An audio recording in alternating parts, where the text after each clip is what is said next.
All right, here we are for round one. We have won the die roll. We will play first. And this is a totally fine hand. We're going to keep it. We have all of our colors, some acceleration, and some dudes. So here we go.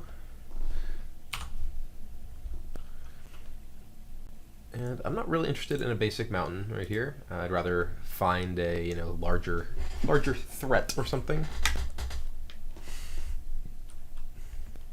Temple of Malady. So my guess is some sort of whip deck, perhaps more standard Abzan or something. But my guess is whip. Most common sort of deck these days. Plays Temple. I'm just gonna go ahead and play Caryatid.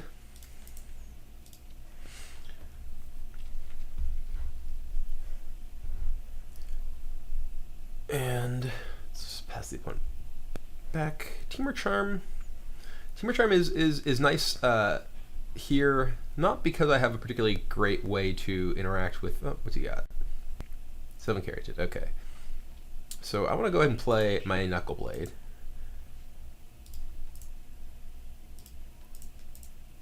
Oops. Green. And play my Temple. This allows me, even if my opponent plays a Siege Rhino next turn, I can use Temur Charm to fight it. Put this in the bottom.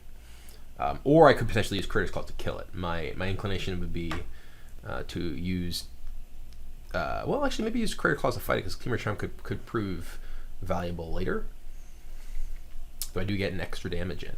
Critter Claws can also just go to the face for a lot of damage, which is something which comes up.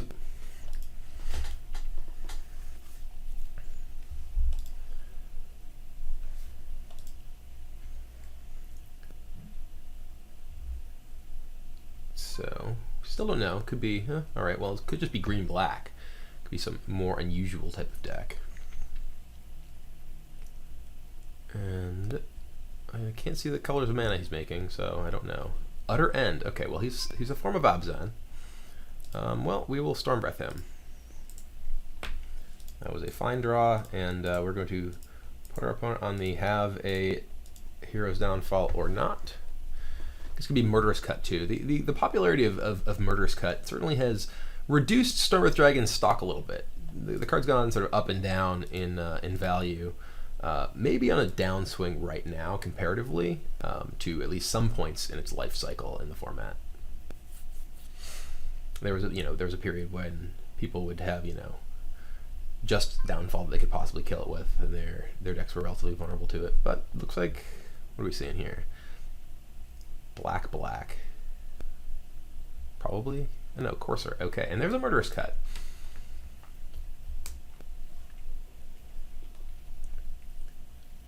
All right, so we don't want to get our Stormbreath hit by that cut. So we do have this Temur Charm that can protect it. So we're hoping to draw. No, we did not draw a land.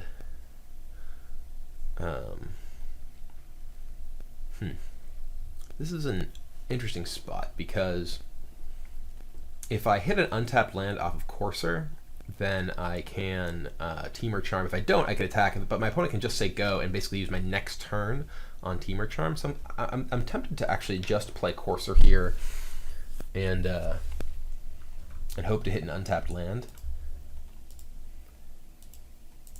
So I think I'm going to do that because I don't think I can really afford to just try and play basically the rest of the game. I hit the worst possible card, which is Caryatid.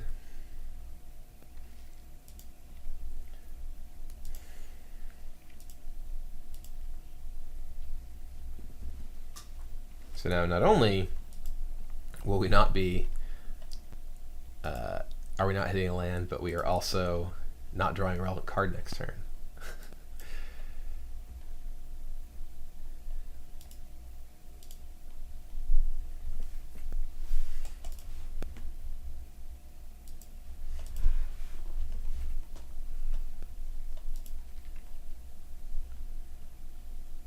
He's drawing another Courser too.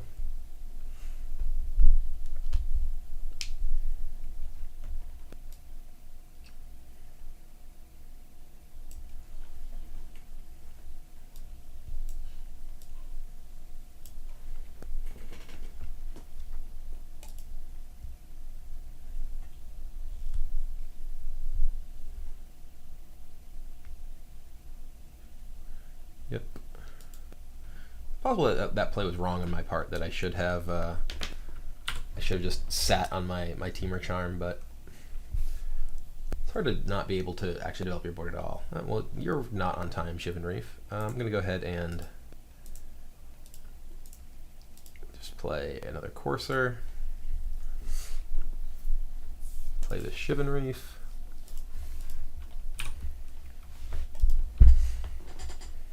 It is worth noting that this version of the deck does play a long game better than some of the previous versions.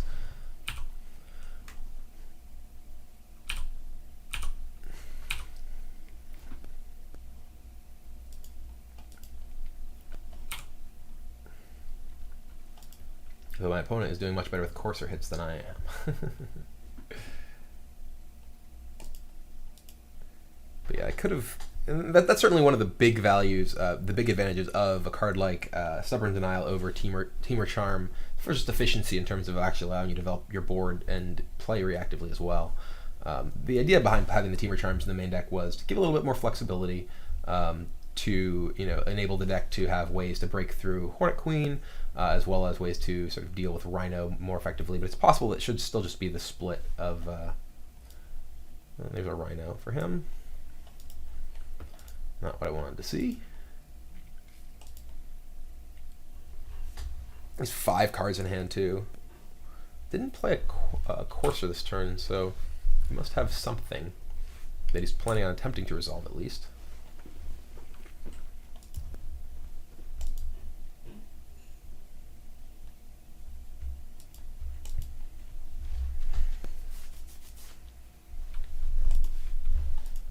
So far we haven't seen any like whip elements, so it's possible our opponent is playing a more sort of just traditional Abzan style deck.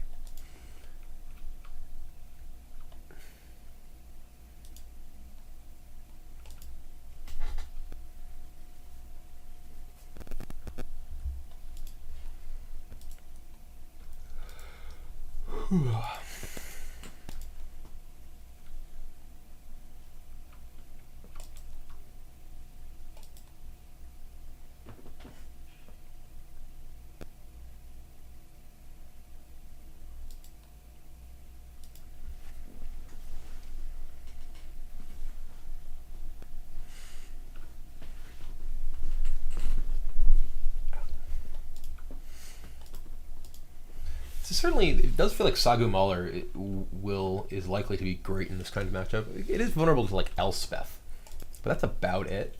Elspeth and Hornet Queen are the two things that can really stop it. You're bigger than like all the other creatures.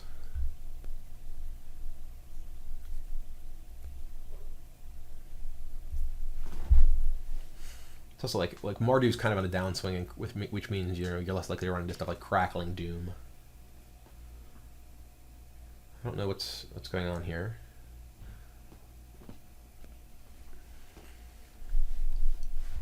My opponent is here. He is simply not resolving his trigger.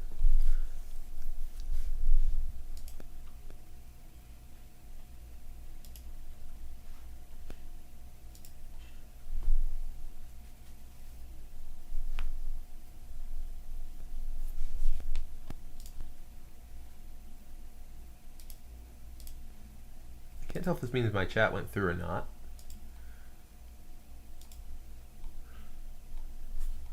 It's not really clear how to tell if I'm still connected. Look at another window or something. I'll pretend to join another event. No? Okay. I guess I'm still connected, so my phone is just not responding.